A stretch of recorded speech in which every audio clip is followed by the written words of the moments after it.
All right, so Islam Makhachev went out there Saturday night, UFC 302, defended the lightweight championship of the world. He's still the UFC lightweight champ. And still! He defended the belt in the toughest division of all of mixed martial arts. Currently, it hasn't always been that way. And now that he's still the champ, is he the #1 pound-for-pound fighter on the planet? That is the question. These are the hypothetical, theoretical conversations that we have as fans, and it's fun to do sometimes. So, there's only two contenders. Is it Jon Jones or is it Islam Makhachev? Remember, we're talking pound-for-pound currently. We're not talking greatest of all time. If we were talking greatest of all time, there would be other contenders. There would be people like Anderson Silva, George St. Pierre, Demetrius Mighty Mouse Johnson, and a few others to name as well. Up until quite recently on this list, of course, Alexander Volkanovski. I used to be a UFC world champion. Yeah, sure you did, man. He was the pound-for-pound #1, and kind of, Johnny Bones Jones was there, but that was the guy in the rankings. And currently in the rankings, the pound-for-pound #1 is Islam Makhachev. If you beat the guy, you become the guy. He beat Volkanovski not once, did it twice, knocked him out in the second one with a stunning head kick, stopped the rivalry, ended the discussion. But the discussion is not over as to who is the pound-for-pound #1. There can be only one. Because guess what? The boss man himself has got an opinion. And you're not going to like this. You're going to call me a company man because I agree with his opinion. But let's hear from the man himself, Dana White. Dana right here. Joe Rogan on the broadcast called Islam the perfect lightweight in there, just the size, his style of fighting, just his fight IQ. I'm curious, where do you rank him in this pantheon of lightweights that we've seen over the years? Yeah, I think he's, one of the greatest of all time. I think he's incredible.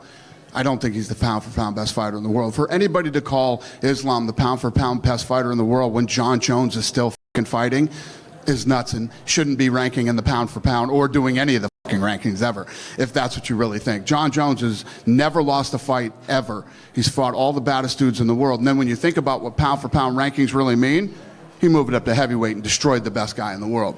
As long as Jon Jones is still fighting, active, and in the rankings, yeah, nobody's pound-for-pound best fighter in the world. Okay, so there's Dana White. Quite emphatic, quite adamant that the #1 guy right now is Jon Jones. And look, listen, we know Jon Jones is kind of a controversial figure right now because he should be fighting Tom Aspinall. If you're a British MMA fan, that's how you feel. Of course, this is #1 bullshit. He's fighting Stipe Miocic. He's coming back. He's fighting in November, Madison Square Garden by all accounts. And listen, this sport's all about what have you done for me lately. I had this discussion with some people, some of my friends from TNT Sports recently, and they thought I was crazy. They thought I was out of my mind. Islam Makhachev is the man. What are you talking about, Bisping? That makes him the GOAT. It doesn't make him the pound-for-pound #1. But look, listen, when you look at Jon Jones, the man beat generations of champions and contenders. Date of that fight was March 4th, 2023. Last I checked, we're in 2024, okay? Yeah. It's not that long ago. Some of the names were unbelievable. Some of the styles were unbelievable. Like Daniel Cormier,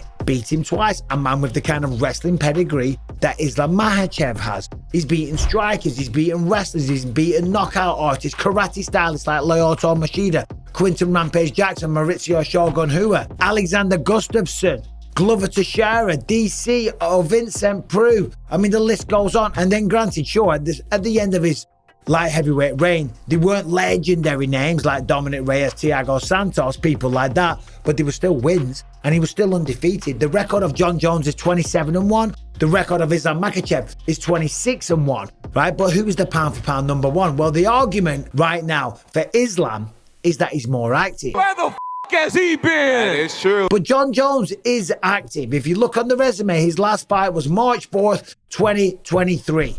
He's fighting November 2024. So the man is still active. He did move up to another weight class. He became the heavyweight champion. And a lot of you are going to say, well, Cyril God, that's a tailor-made opponent. Yeah, but that was the #1 guy. He was the interim champion. He beat Derek Lewis, and that was the landscape at the time. You can't hate the player. Hate the game, son. Look at the matchups. If Islam Makhachev can move up to 155 and he can dethrone Leon Edwards, a man that you could say is a striker, that's a tailor-made opponent, well then they'd probably be on a level playing field. They will probably have the exact same record. And if Jon Jones can go out there and beat Stipe Miocic, who's the greatest heavyweight of all time is what they say, and then can beat Tom Aspinall, and I've been saying it for a long time, that's a big if. That's the big question. Is Jon even the best heavyweight right now? Well, on paper, he is the champion. On paper, he's the best light heavyweight we've ever seen. And on paper, he is the best pound-for-pound #1 fighter on the planet. And I know it sounds like I'm being dismissive of Islam Makhachev.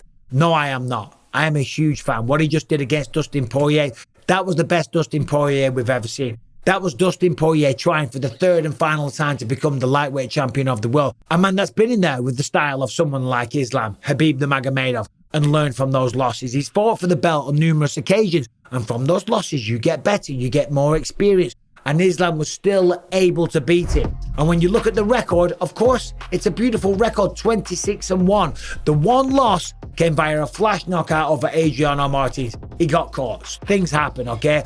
Islam has also got better. The striking at UFC 302 against Dustin Poirier was beautiful. The narrative was, if Dustin can force him to stand, he's going to get knocked out, okay? Well, guess what? Islam was only successful out of 5 out of 15 takedown attempts, which meant Islam had to stand, and he was able to beat Dustin on the feet. The striking of Islam Makhachev was absolutely beautiful, the way he mixed it up, the way he didn't load up on shots, the combinations he put together, the double jab right hands, knees to the body, all the rest of it, you name it. It was great, it was slick, it was quick, it was fast, okay? The man's phenomenal. I am not knocking Islam Makhachev, but when you look at the competition, he just beat Dustin Poirier. 2 fights before that, 2 fights in a row, he fought Alexander Volkanovski, who, granted, yes, he was the pound-for-pound #1 on the planet, but he was also a featherweight. In the first fight, there was discussion whether or not he beat Volkanovski. I thought that he did. In the second one, of course, he knocked him out in round 1. No discussion there. But Alexander Volkanovski was a featherweight. Before that, he beat Charles Oliveira. Of course, Charles Oliveira was the man, defeating everybody. But he has lost many times before. He took him down in round 2, choked him out, made it look easy, ended the reign of Charles Oliveira. Before that, it was Bobby Green. I'm a big fan of Bobby, great fighter.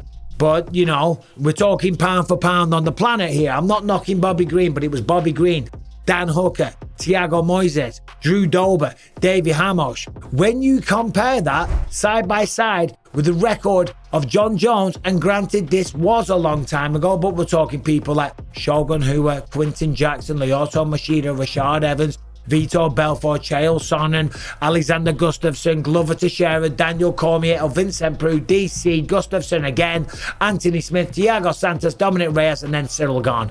Right, granted, long time ago. The man is still fighting though. He is still fighting. I do believe that currently the pound for pound #1 on the planet is Jon Jones.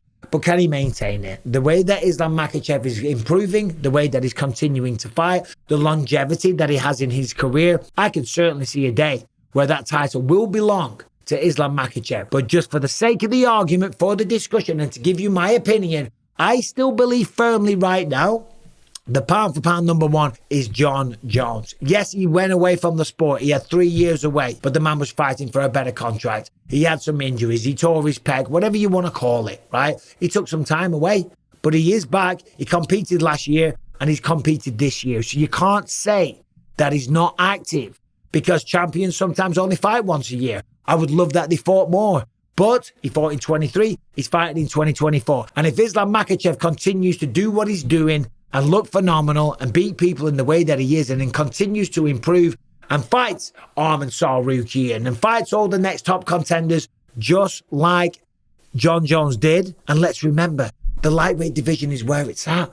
But it used to be the 205. The light heavyweight division, that was the glamour division. Chuck Liddell, Tito Ortiz, Quinton Rampage Jackson, Rashad Evans, Jon Jones, Lyoto Machida. There was all these big names. Vanderlei Silva, the list goes on. Lightweight, that used to be light heavyweight. And that's what Jon Jones went through back then. And by the way, I don't need to sit here and defend Jon Jones, right? Islam Makhachev is a great human being, right? But I'm just looking at the facts and the data. People seem to think that I have some kind of problem with Islam. I'm a huge fan of the way he carries himself and the way that he fights. But I just think when you look at the records, there's still a bit of work to do. Anyway, Jon Jones saw this. He was very happy. Here's what he had to say on X last night. It felt awesome to get that level of recognition from the boss. The man that's literally been here since UFC 1. I know the haters are not going to like his comments, but Dana's a pretty hard person to argue with. Dana White has had a front row seat to my entire career. Facts are facts. Facts are facts, but the facts are that UFC, look, readers added context they thought people might want to know. Dana was not at UFC 1. Dana started with the UFC at UFC 30, which was 7 years later. Yes, that is incorrect, but still, facts are facts when it comes to records. Anyway, I've babbled on for long enough. Let me know in the comments. Am I crazy? I think Jon Jones is still the pound for pound number one. But Islam is right there. He's nipping at the heels and he probably will overtake him at some point. But what do you think? Let me know. Subscribe, ring the bell. Thank you for watching.